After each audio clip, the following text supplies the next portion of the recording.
রাতের বেলায় করে রাখা কিছু কাজ আমাদের সকালটাকে কিন্তু অনেক বেশি রিল্যাক্স করে তোলে। তো আমি কিন্তু বেশিরভাগ ক্ষেত্রেই যেটা করে থাকি, যদি আমার বিছানার চাদর বা এগুলো কিছু কাচার থাকে সেক্ষেত্রে আমি রাতের বেলায় এগুলো তুলে নিই।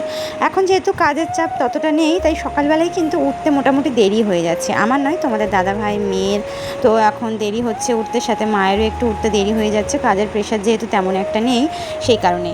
তো ওনারা উঠবে যতক্ষণ ততক্ষণ কিন্তু আমার এগুলো কাঁচা হয়ে যাবে, সেই জন্য আমি কি করি রাতের বেলায় এগুলোকে তুলে নিয়ে, এতে করে যেটা হয় সকালবেলা ঘুম থেকে উঠেই আগে আমি যেটা করি ফ্রেশ হওয়ার পাশাপাশি এগুলোকে ভিজিয়ে দিলাম।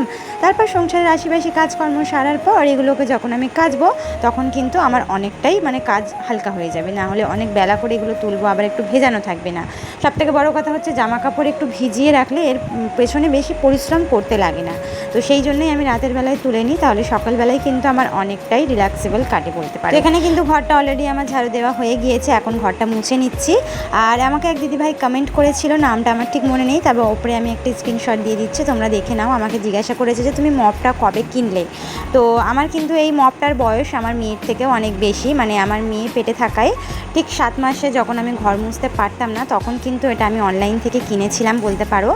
আর এটা কিন্তু আমি গত কয়েকদিন ইউজ করা বন্ধ করে দিয়েছিলাম, সেটারও কারণ হচ্ছে আমার মেয়ে। আসলে আমি যখনই ঘর মুছতে যেতাম আমার মেয়ে ভীষণ বায়না করতো এটা নেওয়ার জন্য, যে কারণে কিন্তু আমি এটা দিয়ে ঘর মোছা ছেড়ে দিয়েছিলাম। আমি জানি প্রত্যেকটা বাচ্চাই হয়তো এটা করে থাকে, মায়ের এই মপ দিয়ে ঘর মুছলে, ঘর মোছায় লাঠি দিয়ে তারা কিন্তু এটা নেওয়ার জন্য জেদ করে। তবে ইদানিং করে আরও জেদটা খুব একটা করে না, সেই কারণে আবারও বার করেছি।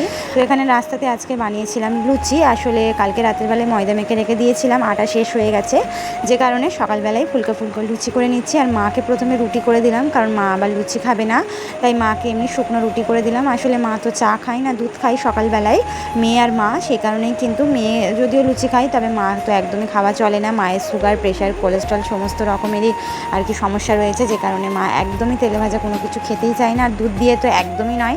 সেই জন্য মায়ের জন্য শুকনো রুটি করলাম আর আমাদের জন্য লুচি করে নাস্তা করে এইভাবেই আজকের সারাটা দিন বা এইভাবেই আজকের সকালটা কাটিয়ে নিলাম।